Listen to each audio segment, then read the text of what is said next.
Why, hi there! Welcome to another edition of Fairy Tale Fun Story Time. I'm Miss Barbara from the Huntington Beach Library, and you can see I am wearing our Summer Reading Program t-shirt. Our Summer Reading Program is going on right now online. It is Dig Deeper, Read, Investigate, Discover. It's for children 12 and under, so go online to hbpl.beanstack.com and start logging your reading efforts. Listening to my story times counts.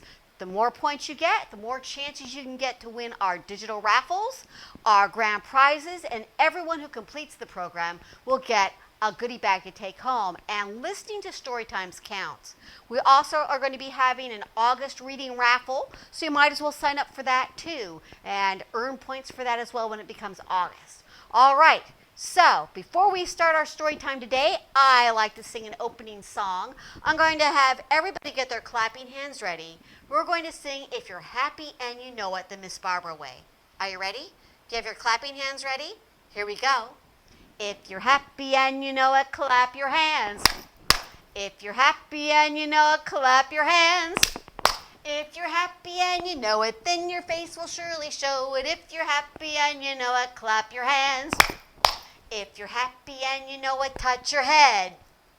If you're happy and you know it, touch your head. If you're happy and you know it, then your face will surely show it. If you're happy and you know it, touch your head. If you're happy and you know it, slap your legs. If you're happy and you know it, slap your legs. If you're happy and you know it, then your face will surely show it. If you're happy and you know it, slap your legs. If you're happy and you know it, wiggle your ears. Oh, wiggle, wiggle. If you're happy and you know it, wiggle your ears. Oh, wiggle, wiggle. If you're happy and you know it, then your face will surely show it. If you're happy and you know it, wiggle your ears. Oh, wiggle, wiggle. If you're happy and you know it, beep your nose. Beep, beep. If you're happy and you know it, beep your nose. Beep, beep. If you're happy and you know it, then your face will surely show it. If you're happy and you know it, beep your nose. Beep, beep. All right, here comes the tricky part. So I want you to get ready with me. Can you do the tricky part? Here we go. If you're happy and you know it, touch your toes. If you're happy and you know it, touch your toes. If you're happy and you know it, then your face will surely show it. If you're happy and you know it, touch your toes. All right, reach out your arms as far as you can. If you're happy and you know it, clap your hands. If you're happy and you know it, clap your hands. If you're happy and you know it, then your face will surely show it. If you're happy and you know it, clap your hands. Good job, everybody. Today's fairy tale is a fairy tale you probably all have heard of.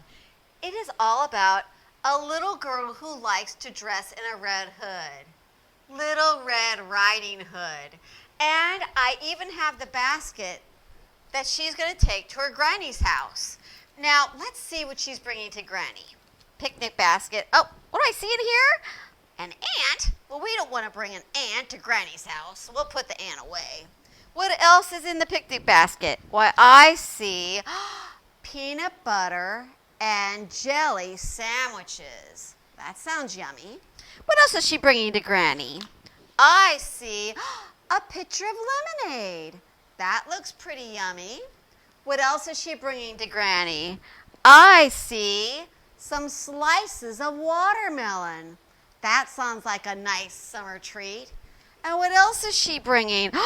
I see some delicious chocolate chip cookies. Oh, Granny's in for a feast. So here is the tale of Little Red Riding Hood. Once upon a time, there was a little girl who loved to wear her red hood. So everyone called her Little Red Riding Hood. Now she had a granny who lived on the other side of the forest. And Little Red Riding Hood would visit her granny every day. Unfortunately, Little Red got news that her grandmother wasn't feeling very well, so she decided she'd bring her that picnic basket. So Little Red got on her favorite Red Riding Hood outfit, and she decided to bring the basket to her grandmother. And she went through the path in the woods I'm going to visit my grandmother. I'm going to visit my grandmother. I'm bringing her a picnic basket. Oh, what fun we'll have.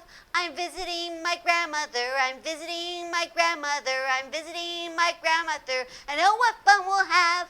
And as she was walking down the path, along from behind a tree, jumped out.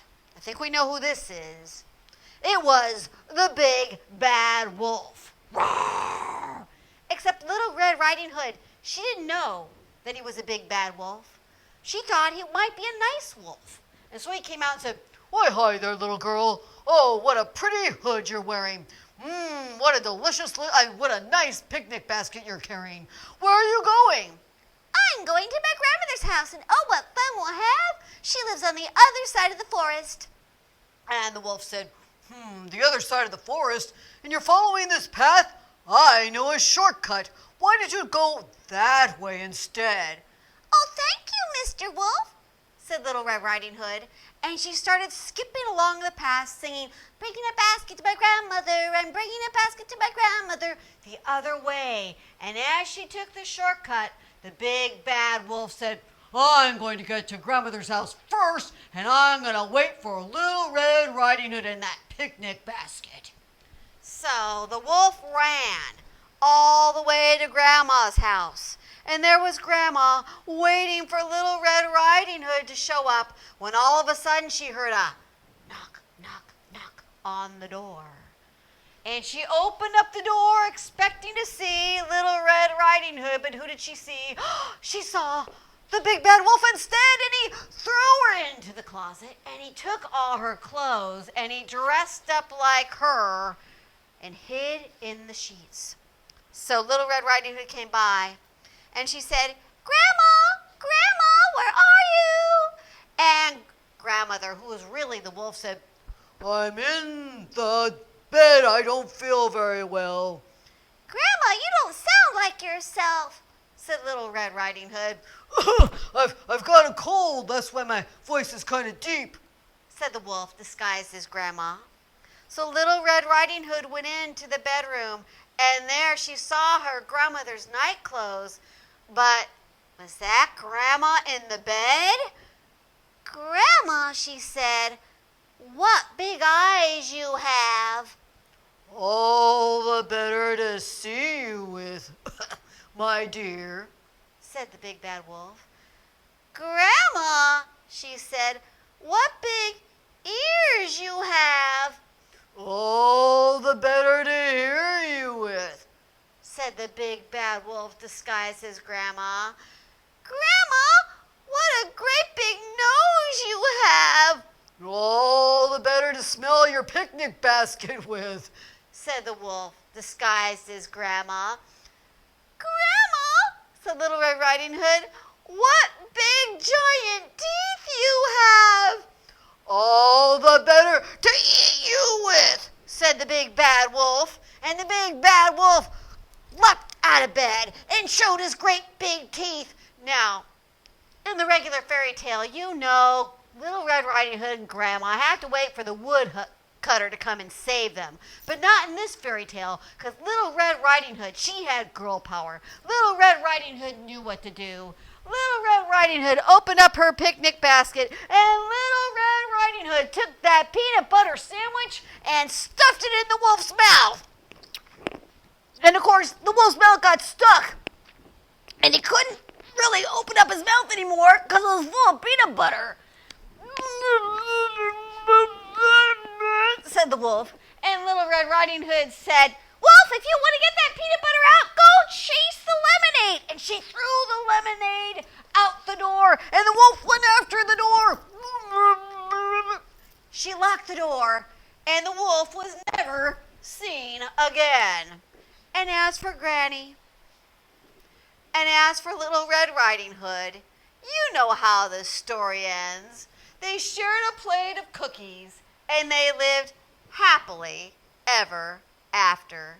And that is the story of Little Red Riding Hood. Now, I happen to have a song, a picnic song, which I thought would be fun. In this picnic song, we're going to be singing about all the food that we see here. We're going to go on a picnic, and then I'm going to be saying, did you bring the sandwiches? And you're going to repeat after me. And I'm going to ask you if you brought all these things, and you'll repeat after me and say, of course you did.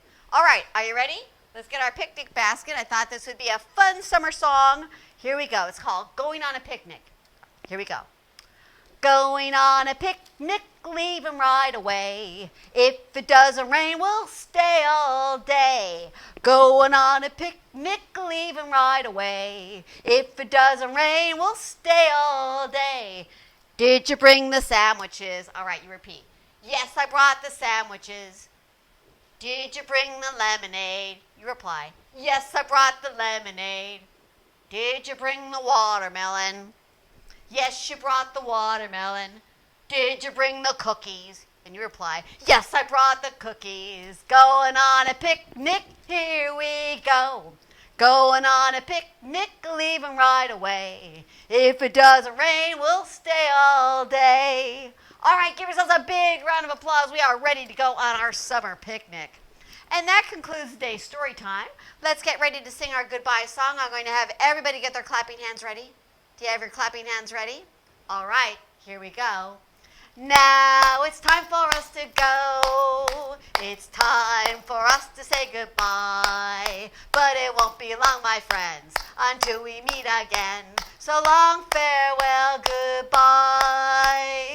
Well, thank you for joining us at Storytime. I will see you next time. Until then, stay happy, stay healthy, stay safe. This is Miss Barbara signing off.